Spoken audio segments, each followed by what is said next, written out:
Hello and welcome to On This Day. Today being the 18th of February. Totally accept that this is going to go out a couple of days later, but it doesn't matter really, does it? As long as the days are in there. So what we do on this day, if you haven't seen it already, and many of you haven't, we take a day from history. So today, like I say, is the 18th of February. We will look at some people who were born on that day. We will look at some people who sadly died on that day. And we will look at events that happened on that day. And then we're going to finish with some science fun facts. But let's start, where we always start, with people who were actually born today on the 18th of February. So in 1745, Alessandro Volta, Italian physician and inventor of the first battery, was born in Como in Italy. And Volta, I guess, is where we get volts from.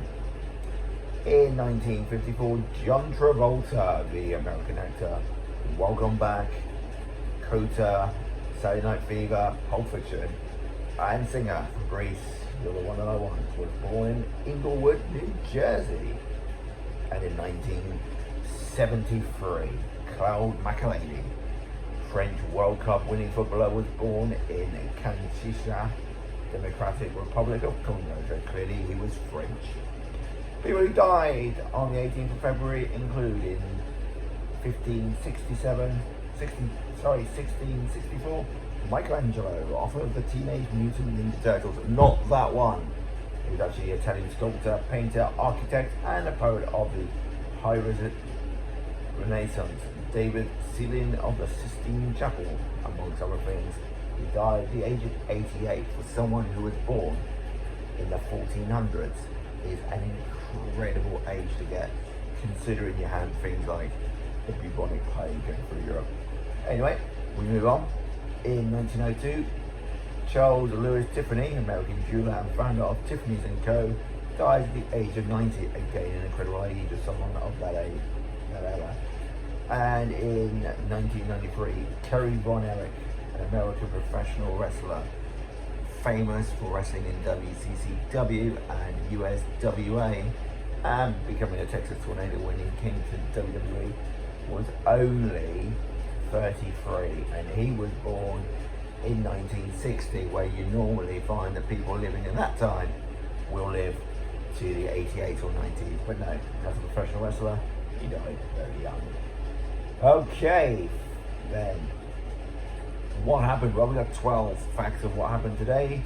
In 1487, George, Duke of Clarence, convicted of treason against his older brother, Edward IV of England, is privately executed in the Tower of London, allegedly by being drowned in a bottle of Moundsey wine. Well, I guess there's worse ways to go, possibly. In 1503, Henry Tudor, later Henry VIII, created the Prince of Wales. Does that mean he was the Prince of Wales, or how did he create it? Not sure. In 1828, more than 100 vessels destroyed in a storm in Gibraltar. By vessels, I think they mean boats. In 1879, sculptor Frederick Auguste Bartholdi is awarded a patent for his design for the Statue of Liberty. In 1885, Mark Twain publishes The Adventures of Huckleberry Finn in the US.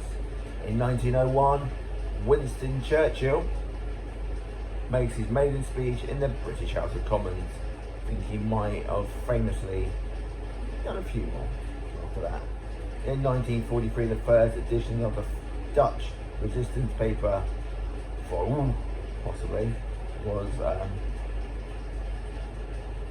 published. And also in 1943, a Munich resistance group, the White Rose, captured by Nazis. Who would have thought the Germans would have had their own resistance against the Nazis? Guess they would. Why would you want to be a bloody Nazi? Also in 1943, German propaganda minister Joseph Goebbels demands total war from German citizens in a speech at the Berlin Sports Plaza. In 1958, British guitarist David Gilmour joins progressive rock group Pink Floyd.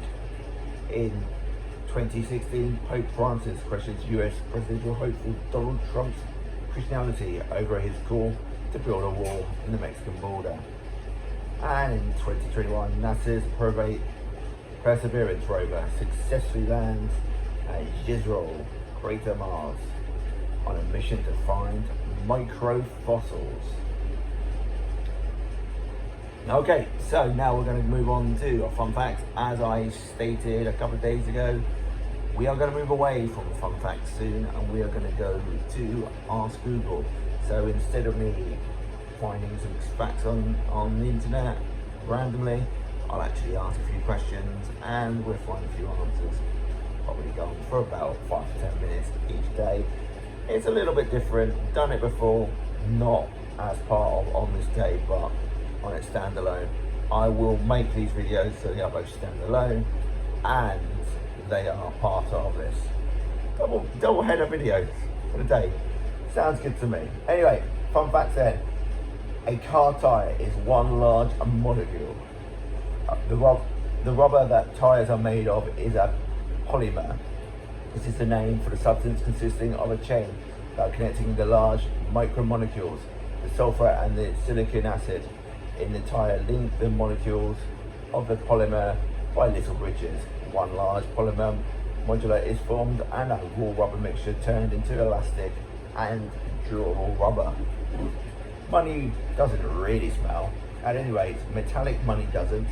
The characteristic smell of coins is not the smell of metal.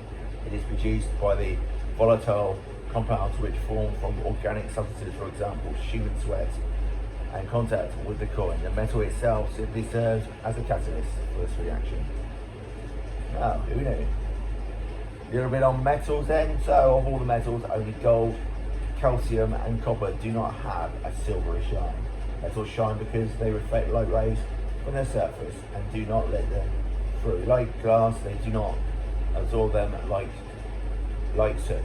A ray of sun can be A ray of sunshine can be imagined as a stream of elementary particles, protons. Most elementary metals reflect all of the protons that hit them evenly, and the reflected light does not have colours. In gold, calcium and copper atoms, the electrons absorb the energy of protons with a long wave which corresponds to the colours blue and purple, and these metals reflect the remaining red and yellow parts of the spectrum. Gold has also been included in the Guinness Book of Records as the most plastic metal. So if you roll a piece of gold into foil with a thickness of 0.002 millimeters, sunlight will be visible through it, although it will be a greenish colour. Water expands when it freezes. We probably all know this because we've all made ice cubes, or we've all seen ice on a pond or something. Usually when something cools, it becomes smaller. This also happens with water, but to a certain moment. The water molecules consist of one atom of oxygen and two atoms of hydrogen. As these atoms are bonded to each other, the molecules in the crystalline state need more space than the liquid state. And sticking with hydrogen, every hydrogen atom in your body is around 13.5 billion years old. Hydrogen was the first chemical element that appeared in the beginning of the universe's existence. All the hydrogen in the world has existed since that time. New hydrogen has not appeared. This means that the age of every atom of hydrogen in the world, including those in the human body, is around 13.5 billion years old. A little later, as a result of nuclear synthesis, some hydrogen atoms became atoms of helium, carbon, and so on. But around 75% of the mass of the visible universe still consists of hydrogen. Helium accounts for another 25%, and all other remaining elements just 2%. But on Earth, the mass of hydrogen and helium put together does not exceed 1% of total elements. So I do have one question about that. So if 75% is hydrogen and 25% is helium, how did you get 2%?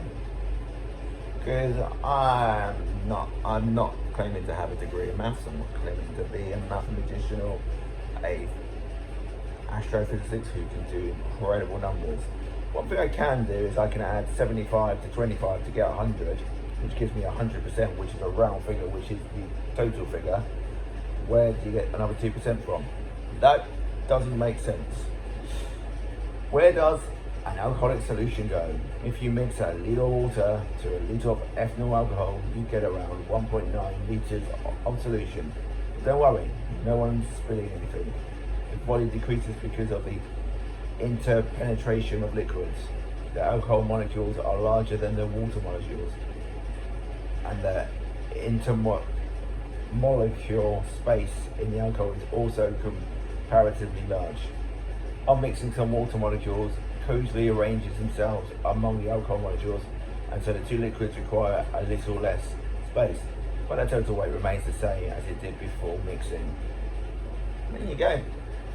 It's all to do with size. Technically, only several vitamins from Group B have the right to be called vitamins. See the fun one then? The word vitamin comes from vita, life, and amin, a nitrous organic compound. The word was first given to a preparation which was used in the early 20th century and to treat chickens suffering from beriberi, whatever that is. For some time it was believed that every vitamin had to have a nitrogen atom. After the discovery of vitamin C, which does not contain nitrogen, it became clear that this was not the case. Later it was found that nitrogen atoms are only contained in vitamins from Group B, but the name had already caught on. But even not all those turned out to be an amin. Nevertheless, the classification of vitamins, for example, the letter G, vanished, which some scientists have previously given to vitamin B2, similar in its chemical compound to other vitamins from Group B. And vitamin F was the same, images given to a group of several essentially fatty acids, and now they have been demoted to vitamin-like. And the letter F has vanished from the list of vitamins. Water can become solid at plus 20 Celsius. Most of the time when people are talking about water and it freezing, they use Celsius because at 0, water generally freezes. But water turns to a solid at 20 degrees if it contains methane. They must be mixed together at high pressure. The water and methane sometimes form gaseous hydrate, which is a temperature of up to 20 degrees, resembling packed snow. Many safety cushions contain toxic sodium oxy or NaN3, a salt of hydrochloric acid. In an accident with a strong collision, signals from data counters light the mixture on the basis of a poisonous salt. A reaction takes place with a large emission of harmless gaseous nitrogen, which inflates the cushion. The sodium that is formed as a subsidiary substance is also dangerous, but in safety cushions it is neutralized by potassium nitrate and silicon compounds. And finally, sometimes a postal address can be replaced with the names of elements. As you know, it's just 2 cases where newly discovered elements were named in honor of a living scientist. They are the 106th element of Seaborgium, named after the American chemist Glenn Seaborg, and the 118th element of Organism, named after the Russian nuclear physicist Yuri Organism, something like that. Additionally, only these 2 people could write their postal address with the names of chemical elements. This has been on this day. It is the 18th of February, even though it's not. There you go. Hope you've enjoyed the video. Hope everything's well. What do you think of the new view? Still got the noisy freezers in there, but never mind. This has been your man, the Channel NP. See ya, pals.